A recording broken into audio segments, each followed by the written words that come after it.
Good morning, everybody. I'm Sarah, the Real Simple Mama. I'm here to do the inevitable. We're going to have a quick little talk about what we know about the avian flu and how it affects your backyard chicken flock.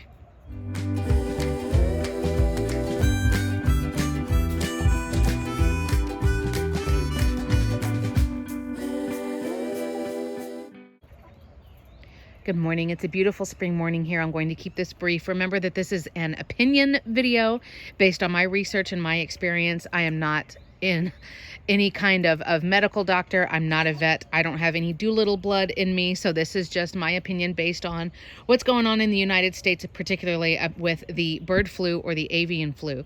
So what we know is that between every 5 and 10 years, a strand of this virus comes around and affects wild birds in different parts of the world. Of course, I'm being specific to the United States. I'm in South Texas. And it affects wild birds. It is spread from bird to bird contact. It can also more rarely be spread from contact from their droppings, handling the bodies of dead birds, things like that.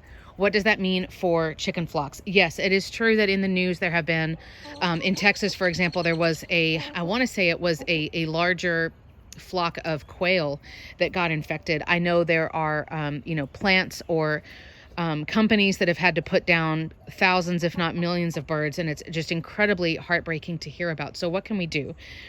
Let me tell you what I'm doing, because that's pretty much all I can do is give you my opinion, but I don't want to spread fear, and I don't want to tell you that you have to do it my way, or you're going to kill your birds or anything terrible like that. Here's what I'm choosing to do. The system that I have set up in my run, it hasn't always been this way, but it is this way now, is that wild birds do not get into my chicken run. They can't. The bird netting, which you see now, is also double layered, so the pattern is crisscrossing. I do not get wild birds in this run where the chickens are.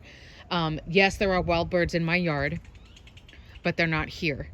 I only use the shoes that I wear when I come in here, gloves that I use, the tools that I use. Like if I use scissors to trim a chicken or something like that, it's only used for my chickens. It is not spread or used anywhere else. I don't have anybody coming in and hanging out with the chickens who has been out with wild birds or anything like that.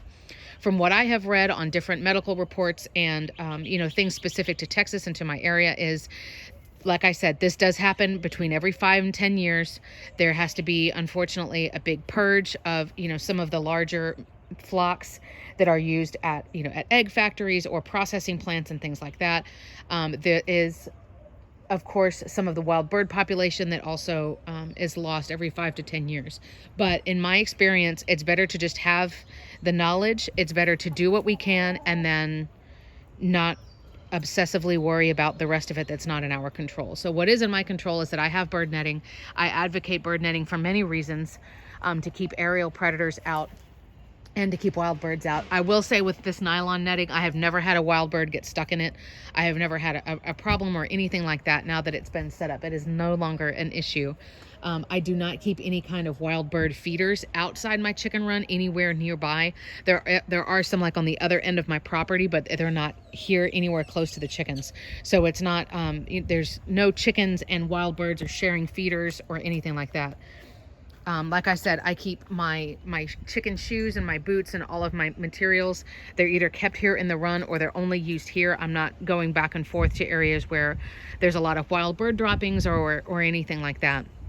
And then, of course, I'm just keeping an eye on my birds. You can certainly do a Google search for the different symptoms of bird flu. Sometimes a chicken honestly will just drop dead without having shown any symptoms or anything like that.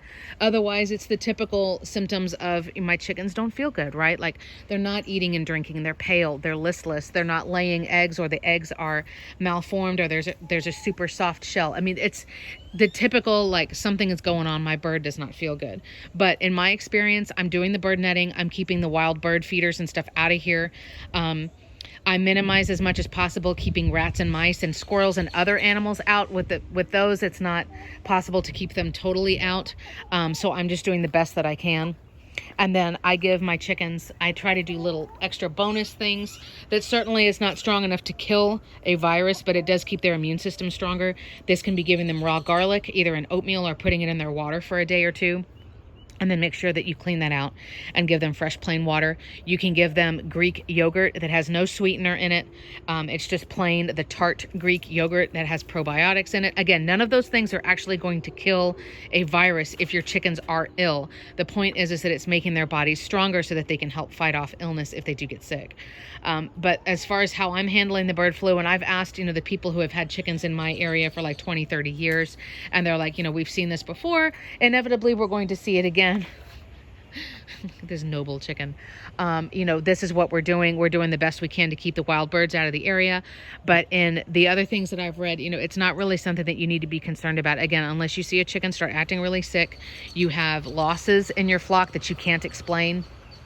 And if it's something like, I start to see a lot of dead birds like on my street or near my property, right on the migration path, there's just, it just looks like a plague, right?